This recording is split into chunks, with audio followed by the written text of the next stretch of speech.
What's up, witches? It is another mostly sunny day in Northeast Ohio. You know, damn near fucking miraculous this winter. We're really enjoying it. My sister in law posted that she looked out into her yard and saw some shapes that were kind of alarming because she didn't recognize them. And then she realized it was shadows. We haven't seen sun in so long. So today I am, of course, the bog witch. Actually, no. The TheZenWitch. I just have bog witch hair. The TheZenWitch with another tarot unboxing because, you know, it's Monday. And today we are looking at a classic, which is the Tarot of a Moon Garden. Printed by U.S.Games system, whimsical full-color 78-card tarot deck depicts an enchanted garden with exotic flowers, castles, and hot air balloons, complete with booklet of instructions. There's the image of the magician. A mystical world inhabited by butterflies, dragons, unicorns, butterflies, dolphins, unicorns, dragons, exotic birds, and magical figures, beautifully illustrated by Karen Marie Sweikhardt. Let's go in. The LWB, instructions by Laura Clarson. So interesting that we have, I'm always fascinated by the effects of the deals that artists and writers do with each other or publishers or whatever, And this is the odd deck where we've got the name of the artist on the front, which tells me that this was probably the initiator of the deck. And then on the inside, Laura Clarson on the front of the book. So we've got the artist's name on the side, but only the writer's name on the book. And, I guess that makes sense. This was copyright 1993. So I've had it for a while because I know it was new when I got it. There's the title card, Tarot of a Moon Garden. And then you get another title card. So thank you for U.S.Games for being so aware of how we use these things and giving us two blocking cards. Welcome to a realm where myth and magic are the reality. Paintings by Karen Marie Sweikhardt. Here are the backs.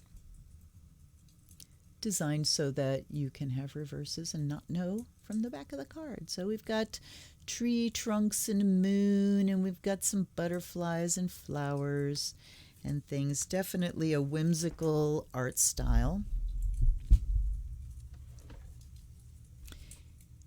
Here is the Fool. So you see the colors are light and bright and happy.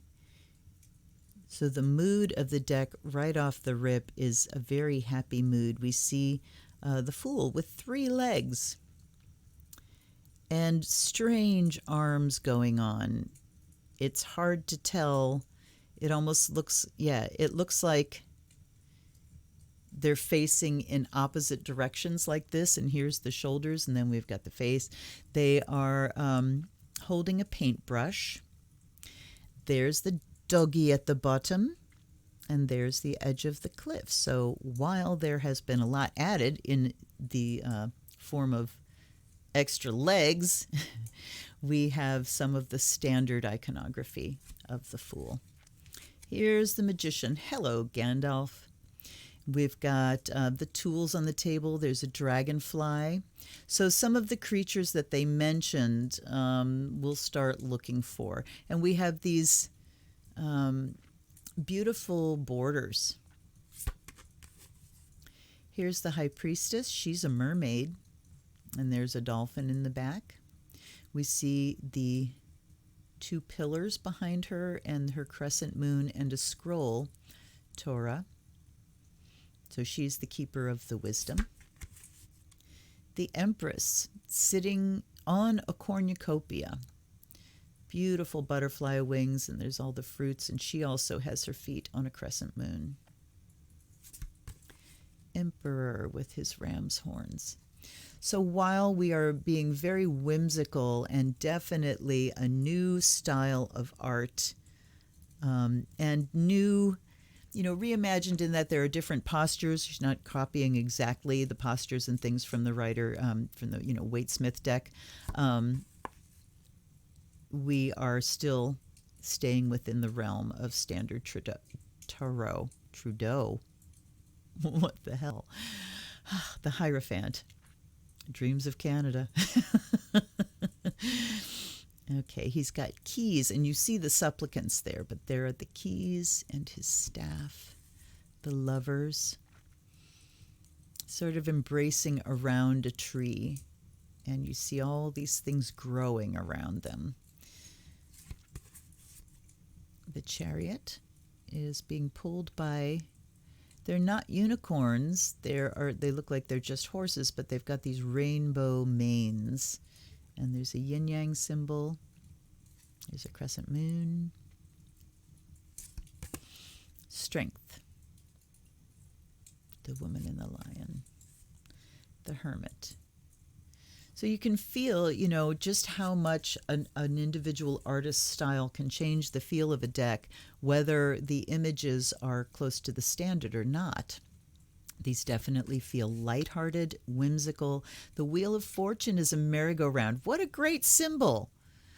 There's the Sphinx at the top, the winged Sphinx, as is usual, and the symbols that are usually on a Wheel of Fortune. You see the symbol for Aquarius, and to the left there, I'm not sure what that symbol is. It looks like a Venus symbol, but it's got an arrowhead on the top.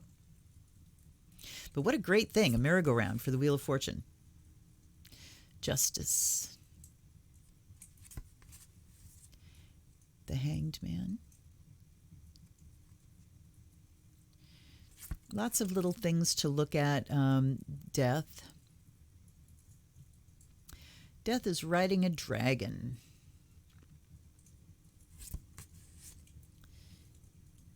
Temperance. She's pouring a rainbow from one cup to the other. There's a unicorn behind her, the devil. So even when we go more intense, you're not going to get away from the whimsical feel. It is just this art style. Not right, not wrong. Just the style. Here's the tower. The star. She's kneeling and she's pouring both into the water. The star a lot of times has one foot in the water and 1 foot on land. We've got moths up at the top.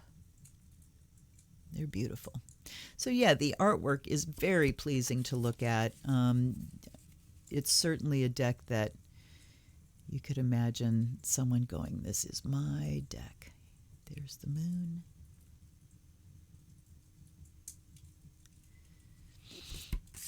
The sun, vibrant, really vibrant. Judgment. So the Judgment card, here we have the angels with the trumpets. You can see the angel wings and people rising up. So, it doesn't have like the one up here with the trumpet coming down, but there's a dove, dolphins, the world. We've got a lovely fairy dancing on the world. The thing that isn't here, things that aren't here are the symbols for the 4 fixed signs that are usually in the corners of the world card. Then we're on to the Ace of Staffs, which staffs is an interesting word. Usually the plural of staff is staves, but this is staffs.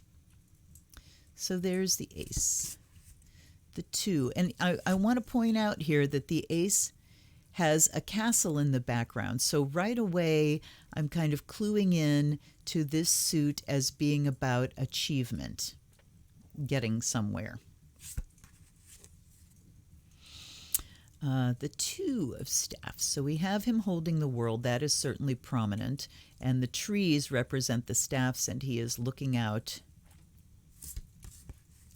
Then we have the 3 with the ship coming in. The person is not depicted there. The 4. Let's see here. So there's the castle in the background and a full moon. What we don't have is the people that are generally shown like building or adorning this structure. The 5, okay, we got things tumbling down. Crash, boom. 6 is the victory card. So here, we've got creatures, but we've had the people removed. the 7. So interesting. We've got, and you see these little things down here too. This one big tree and then 6 smaller ones. You don't get the vibe with this of the general 7 of Wands where you have one person with a wand holding off the rest that are coming at him. You just get this one that's the sense of one that has been established for a long time, and then there are new ones maybe trying to crowd into the territory. So that's an interesting nuance. The 8 of Staffs. I'm finding that clumsy to say, but that's what it is. Flying through the air. The 9. Okay, so now we have the older, larger tree at the forefront and the other ones behind. So you do get that idea of protection or a boundary. And then the 10. So since we don't have a person carrying these, I guess we get the idea of oppression or a burden, a load from the fact that the trees are kind of obscuring the view of the castle. So this I could look at and say, there are projects or duties that are getting in the way of your ultimate vision. There's the Page, the Knight, the Queen, and the King. All very fiery looking. We've got a salamander here with little tongues of flame. That definitely reinforces the idea of this being the suit of fire. Oh, look at the black kitty. Kitty, kitty, kitty, kitty. Let me see what animals are on the other ones. The Knight has his horse. And the horse is definitely active. The Page... it's got a butterfly. That's pretty much it. All right. Swords. Again, just really pleasing images. Very easy to look at. Intriguing, certainly with their own nuances of meaning. There's the blindfold on the 2 of Swords. The 3. Look at the heart created by, like, the ferns. Lovely. 4. We've got the Knight's helmet here. Trying to look. I think I'm seeing like the Knight sort of behind the horse's butt. It looks like a knight is lying there in the unicorn. The eyes are looking really weird, heavy. I don't know. 5. There's a dragon. I see the swords, but I'm not really getting the sense of, like, defeat. There's the 6. Kind of like a dragon boat moving ahead. Again, we don't have people. So you don't get the idea of a thief. You just see 2 swords here, and then there's 5 kind of floating off in the air. But they all have dragonfly hilts, so I'm not getting from that this idea of thievery. Maybe it's an idea of something flying away, something moving away from you. I don't know. But without the people, and as I say that, here's a people. Here is a people, and look at the pose she's in. Definitely, I don't want to know. Definitely kind of bracing for impact or just in denial, I don't want to know, rather than a blindfold. It's a willful shielding motion, like. The 9 of Swords, another people, showing that grieving posture, and then another people with the 10 of Swords. So I guess they got to a place with those cards where they really needed to show what people were feeling. And we've got the Page. He's definitely in defensive posture, ready to take something on. There's the Knight, certainly in motion. The Queen. And the King. Here's the Ace.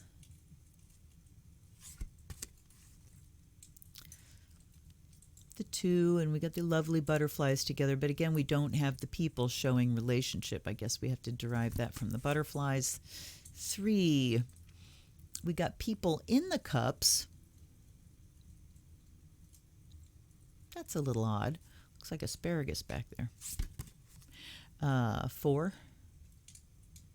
So there is a person looking disappointed.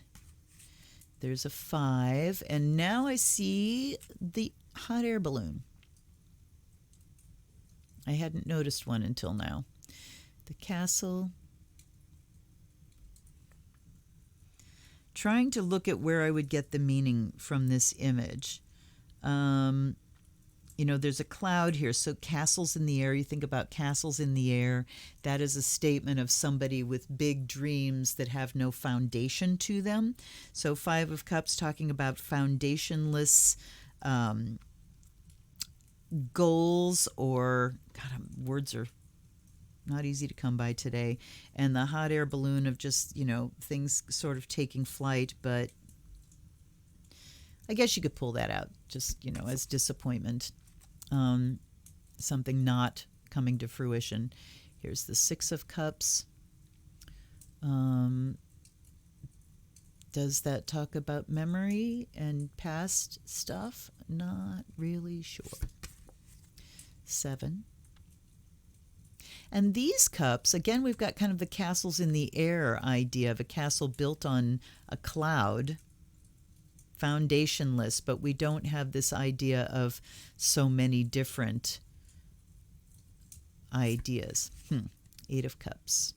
And we're just showing them all spilling. We don't have the walking away aspect of that. 9 of Cups. The wish card, there's a spider web weaving, and there's a woman kind of just lying there. Well, she's looking very happy and contented, so maybe she's gotten her wish. Then we have the 10 of Cups with all these colorful butterflies. That is certainly looking like a celebration. And here we see a castle definitely on solid earth. The page, we've got the hot air balloon. She's looking into the cup like the usual page. The Knight of Cups. Look, he's flying. Interesting for the water suit. Queen and King. And these interesting too that these look much more approachable. The King and Queen of Swords, she was facing straight sideways, you know, very static, and he was full on front. So those look much softer and more approachable. Here's the Ace of Pentacles. And we got horses in the air. The 2, there's the juggling, so we got a person there too. The 3 of Pentacles. We have this window frame that is standard. So the idea of building something, possibly. 4 of Pentacles. This is good. This person is just like, I'm just going to hold all my money. I'm just going to cradle my money. I'm going to sit here in my sorrow and hold my money and hope it loves me. 5 of Pentacles, exile, abandonment, out in the cold. Look at the snowflakes. Look how pretty. Yeah. The color of that certainly gives the winter feel. The rest of them are all very green and growing. 6 of Pentacles. The open hand here shows like I'm releasing all of this bounty. 7. I mean, this is virtually a pip card because we just see 7 Pentacles. So we need to know what that card means in order to derive that meaning, I think. 8 is, we've got a palette and a brush. So it's the idea of someone creating something. The 9, we see the garden gate. And the 10, just one person on a Pegasus. We don't see like the whole family as we usually do. There's the page and the Knight. And unlike most Knights of Pentacles, he is not static. The horse is definitely going somewhere. There's the Queen. And there's the King. Again, those 3/4 turns making them, and they're close to you, making them seem like they're approachable. All righty. Hey, let's light my charcoal. I didn't light it ahead of time because I've noticed that these woodbine charcoals don't burn as long. They're softer. Remember, I talked many videos ago about how much easier they are to break in half, but they're softer because they're not as dense and they don't burn as long. So, all right, to the LWB. Again, 1993. And the introduction, it just starts right off the rip with the complete 78-card tarot pack is divided into 2 sections, 22 major arcana, 56 minor arcana. So it just, is very kind of dry instructional. From time immemorial, humanity has gazed at the changing phases of the moon and imagined magical seas and gardens on its surface. In mythology, the moon is symbolic of psychic and magical powers. Scientists name the dark area of the moon's geography mares, or seas, because of their likeness to earthly bodies of water. In literature, creative minds such as Milton, Poe, Wells, and Verne have speculated about the enchanted terrain one might encounter on the moon. They describe whimsical creatures such as unicorns and dragons inhabiting lush jungles of vegetation that grow to incredible heights in a single lunar day. Deep valleys undulate across the entire surface of the moon, and castles sit atop lofty mountains. Let's talk about a lunar day. There isn't such a thing, because the moon is always facing the sun.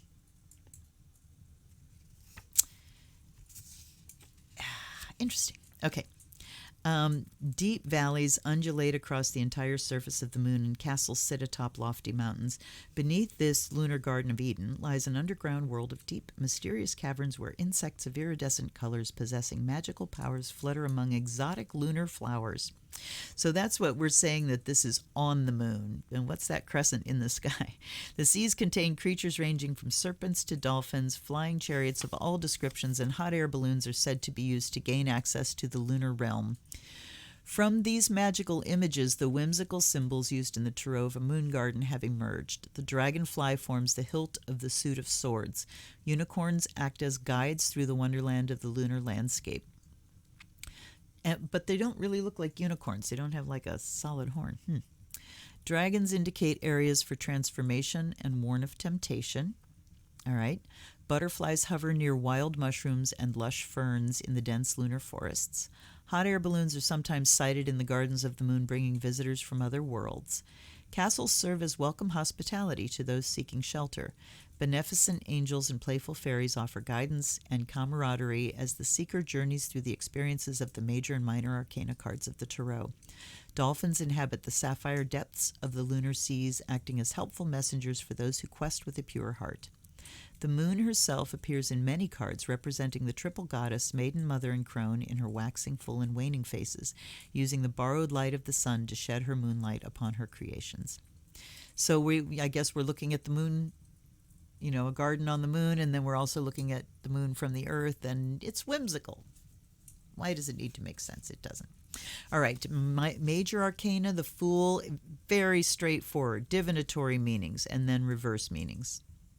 Fool, thoughtlessness, folly, extravagance, lack of discipline, immaturity, irrationality, insecurity, frivolity, delirium, frenzy, enthusiasm, and naivety. Reverse meanings, bad decision, indecision, apathy, hesitation, negligence. Boom. Then we've got the same thing with the minors. Then we have 10-card spread is one of the most popular. Slightly altered version of the ancient Celtic method described by Arthur Edward Wade in the Pictorial Key to the Tarot. All right.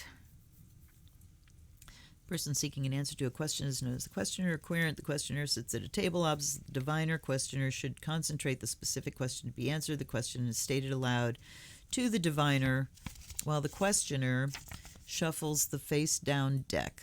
Person who handles the card impregnates them with personal magnetism and thereby creates a rapport between the subconscious and the cards. They may be shuffled either hand over hand or by riffling. must be done by the person seeking an interpretation or prediction, not by the diviner. The cards are always viewed from the diviner's position. So, beginning with the top card is number 1. Second card is 2. So we have 1, 2, 3, 4, 5, 6, and then 7, 8, 9, 10. So we have the typical, and that is the only spread that they give, is the typical Celtic cross. And that gives you an idea of when this deck was published, because that was the standard back then. You got a deck that did not deviate very much from the Waite-Smith, and you got a Celtic cross. All right. Let's do 3 riffles. Wake them up. Okay.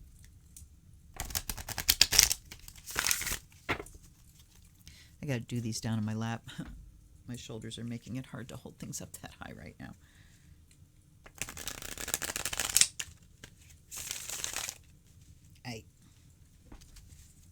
Now, let's ask our guides and guardians, allies and ancestors, to please come and be present.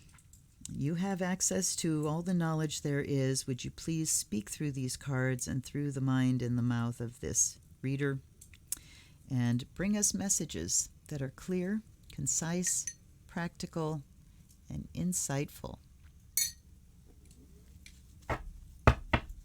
I offer you fresh water, I offer you salt, I offer you air and fire and light through the fire of Azrael.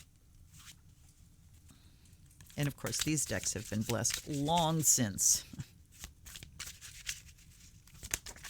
Oop, there's our first one. So we got Queen of Swords here, and we want to know, what do our readers need to know? Our readers? What the fuck? What do my viewers need to know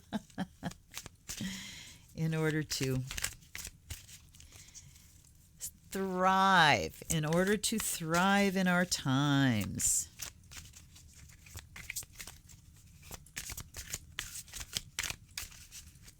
You know what I'm going to do here for a hot second?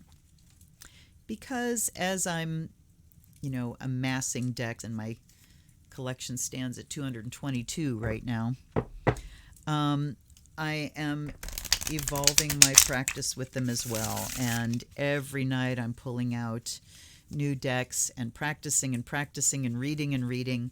And what I have done is start to install reverses. I'll do 3 shuffles, and each time I will, when I cut the deck in half, I will turn that half around. And that actually makes it so you get, theoretically, you get fewer reverses than uprights. All right. Okay. All right. And the 3 and 4 of staffs. See, they didn't get separated from each other, but they did, because one is reversed and one is not. Very interesting. So that tells me that, they weren't just stuck together. They really needed to come up. So let's look at the Queen of Swords first. And this book goes through the majors from Fool to the World. But then we start the minors with the King, and we go backwards. And once again, as always, there's no reason given for why we suddenly go backwards through the numbering. All right. Queen of Swords, divinatory meanings. And interestingly, it seems that we actually have longer meanings. Look at here's the King, here's the Queen. And then when we go to the individual cards, much shorter meanings, fewer keywords for the numbered cards as opposed to the courts. Divinatory meaning, an active and determined person, experienced, authoritative, controlled, commanding, a professional man. No, wait, that's the King. Sorry. Strike that, reverse it, start again. Quick-witted, Intensely perceptive, a subtle person, may signify a widow or woman of sadness, mourning, privation, absence, loneliness, separation, one who has savored great happiness but who presently knows the anxiety of misfortune and reversal. All right. So I think this is kind of describing us right now, in our separation from each other, in our loneliness, in the middle of a pandemic, that we're certainly confronting some things that are bringing us sadness. And it can talk about our mental state. Swords are the intellect, they're air. So let's talk about the mental state of just kind of feeling isolated and alone and sad. And when we're isolated and alone, it can bring up our past trauma because we're alone with ourselves, and the ghosts start creeping out of the closets and presenting them to us. We don't have the normal distractions of our outer lived lives. So I think that's what she's talking about there. Now let's go to the 4 and the 3 of staffs. And we got to go backwards. All right. The 4 says romance, society, harmony, newly acquired prosperity, tranquility, the fruits of labor, rest after strife. And then let's look at what the 3 says. Practical knowledge, business. No, wait a minute. So upright is practical knowledge, business acumen, enterprise, negotiations, trade, commerce. Reversed is assistance with an ulterior motive. Diminishing adversity, beware of help offered. Okay, let's see here. Fruits of labor, rest after strife. There's certainly something that has been built. And here's a unicorn that actually has a horn on its head. All right. I see 2 unicorns. Here's what we have instead of the people that it generally shows. We have 2 unicorns there. And they have these like really dark-lined, limpid eyes. There's a full moon, so that can indicate something coming to fruition. But we're talking about romance, business, harmony, tranquility, rest after strife. And then this one is an assistance, diminishing adversity. All right. Gotta say, I'm not getting a message here. I want more. Please clarify. Yeah, we're just going to take them off the top. Please clarify here and clarify here. And we've got staffs and staffs and staffs all over the place. Good grief. All right.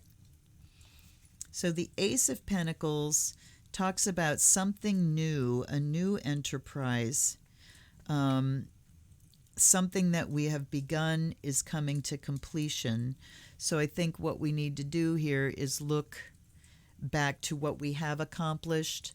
What new habits have we put in place during this time of isolation that are bearing fruit now? I mean, in just a couple of bare months, we're coming up to a year of the pandemic in the U.S.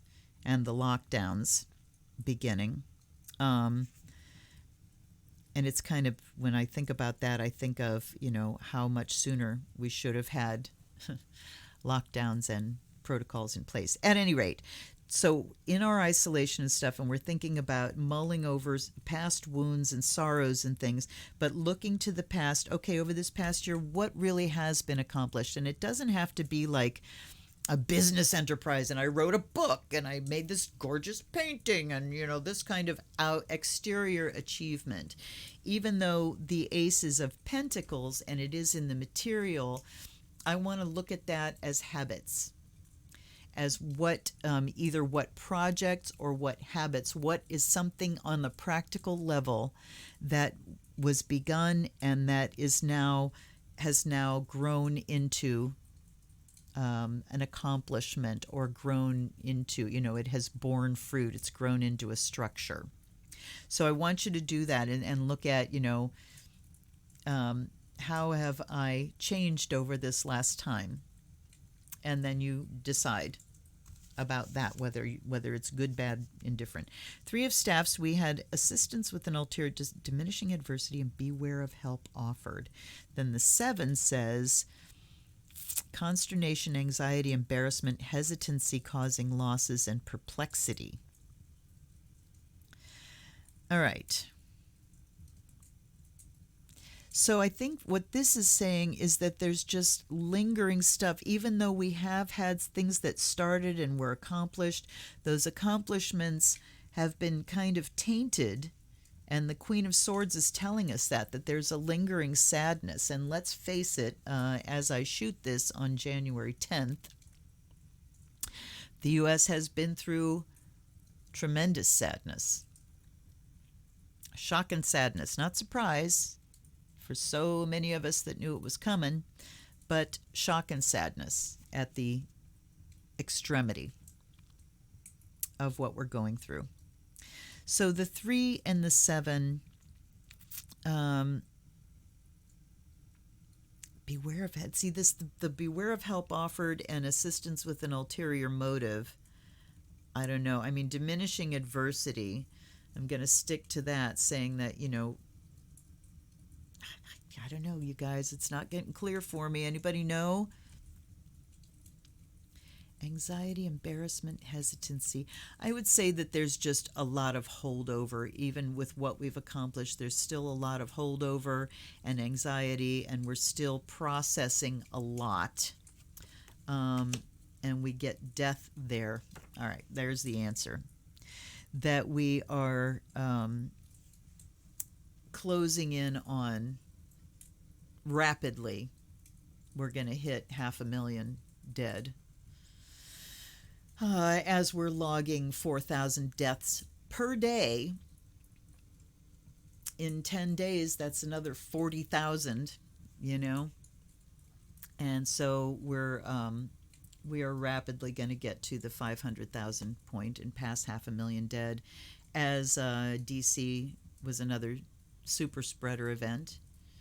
And people are still bucking protocols as we roll out the vaccines in the most lame-ass way possible. Assistance with an ulterior motive. I don't know. At any rate, I think that we just need to recognize that it's such a mixed bag, and overall we just still have a lot of sadness and sorrow to process. Overall, we're still alone with ourselves, and we need to look at what's inside and really clean it out more. We need to do our therapy. We need to do our grieving. We need to be keenly aware. That's Queen of Cups too. Keenly aware of the processes at work and the agendas at work as we deal with where we are here. So not a real clear reading, I gotta say. And I guess this reminds me of why this hasn't ever been a deck that I reach for regularly. There's I think of the Sacred Rose deck because I think I got both of these around the same time. And the Sacred Rose box is much more worn than this one because I got my hands on that one frequently because the writing really spoke to me and it really hit right on time after time after time. So interesting, the instructions here aren't really much of instructions. They're standard Celtic Cross and pretty standard keywords with Laura Clarson's own spin on them. But and I'm sure this is a deck. I mean, as I was looking at something and saying, yes, I could get this from this image and this from this. Certainly, it's a great deck for someone. It doesn't seem to talk to me very well. It feels like hard work pulling out meanings, and we don't want this to be hard work. This should be easy when Spirit's talking to us, right? All right, you guys, I hope you got something out of that, and if you did, please like, subscribe, and click the notification, and please think about sending me a donation down below, or better yet, think about sending me a deck. You can get to my Amazon wish list below, And when you send me a deck, I will read for you from that deck. You can also join my Patreon. If you are interested in astrology, I would highly recommend that because I am giving exclusive content to my priestess patrons about how to read your own chart. And ooh, is there a crying need for that right now?